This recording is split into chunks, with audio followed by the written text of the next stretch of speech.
तो दोस्तों, स्वागत है आपका यूके इंस्पायर्ड चैनल बेताल पच्चीसी की दुनिया में। तो चलिए दोस्तों, आज की कहानी का शीर्षक है पत्नी किसकी। कई प्रयासों के बाद राजा विक्रमादित्य ने एक बार फिर बेताल को पकड़ लिया और उसे जब महाराज विक्रमादित्य योगी के पास ले जाने लगे, बेताल ने एक नई कहानी सुनाते हुए कहा। एक समय की बात है, धर्मपुर नाम के नगर में गंधर्वसेन नाम का एक युवक रहता था।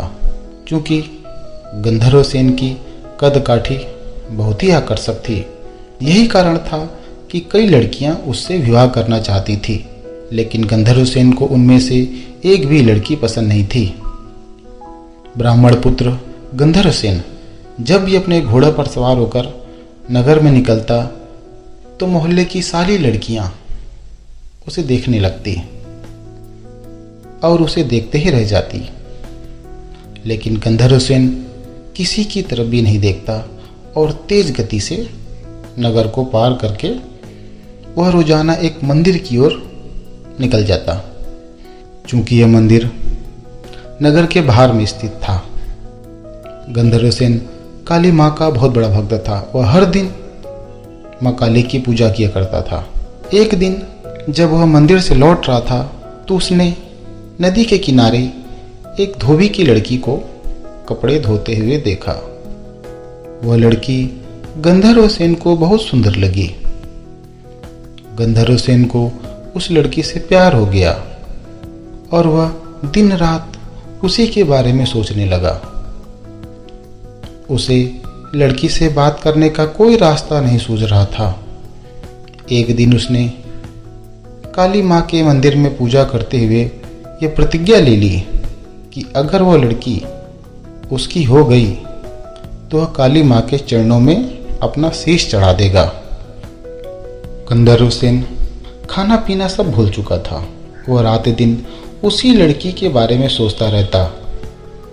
अब इसका परिणाम यह हुआ कि गंधर्वसेन बीमार पड़ गया। गंधर्वसेन की बीमारी की खबर सुनकर उसका सबसे प्रिय मित्र देवदत्त उससे मिलने आया। उसने अपने परम मित्र को बिस्तर पर पड़ा देखकर देवदत्त ने उसकी उदासी का कारण पूछा कि हे मित्र, तुम इतने बीमार और उदास क्यों हो गए हो? अचानक तुम्हें क्या हो गया है? इसका क्या कारण है?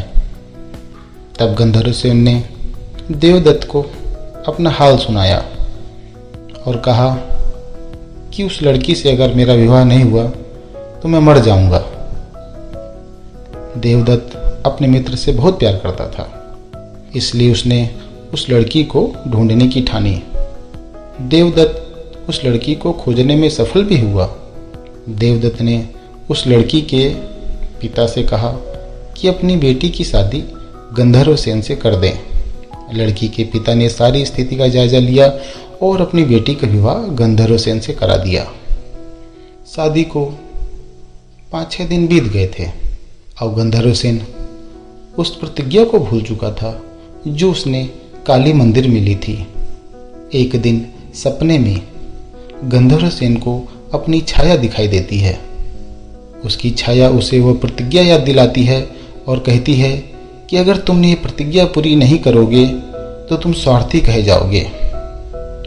अगले दिन गंधर्वसेन को अपनी गलती का एहसास होता है और वह काली मंदिर में अपनी बलि देने के लिए तैयार हो जाता है। वह अपने मित्र देवदत्त को बुलाता है और उससे कहता है कि हे मित्र, कि मैं, तुम और तुम्हारी भाभी चलो मंदिर चलते हैं।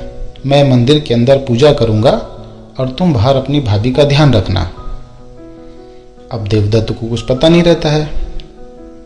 वो अपने दोस्त के साथ चलने के लिए तैयार हो जाता है। दोनों दोस्त उस लड़की के साथ मंदिर पहुंचते हैं। गंधर्वसेन मंदिर के अंदर अपनी प्रतिज्ञा पूरी करने चला जाता है। देवदत्त और गंधर्वसेन की पत्नी बाहर उसकी प्रतीक्षा करते हैं। बहुत समय तक जब गंधर्वसेन मंदिर से बाहर नहीं आता है तो देवदत्त मंदिर के अंदर जाके देखता है।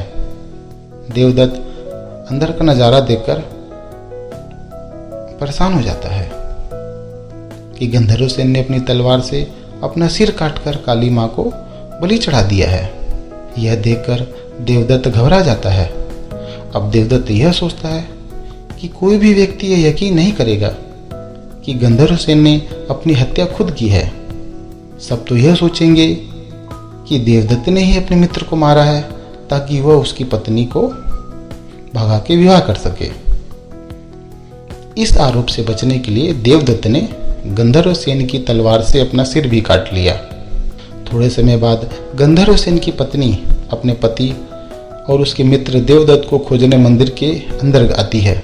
वहां दोनों मित्रों की लाश देखकर वो डर गई। उसने सोचा कि लोग उन दोनों की हत्या का आरोप मेरे ऊपर लगाएंगे।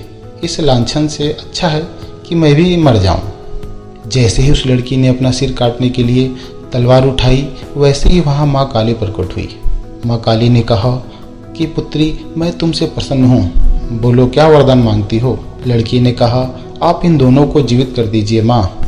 काली माँ बोली, तुम इन दोनों के सिर इनके धड़ों पर रखोगी तो ये तुरंत जीवित हो जाएंगे। लड़की ने ऐसा ही किया, लेकिन उसे सिर रखने में थोड़ी गलती हो गई। उसने गंधर्वसेन का सिर देवदत्त के शरीर पर और देवदत्त का सिर गंधर्वसेन के धड़ पर लगा दिया। दोनों मित्र जीवित होकर उस लड़की के लिए आपस में लड़ने लगे।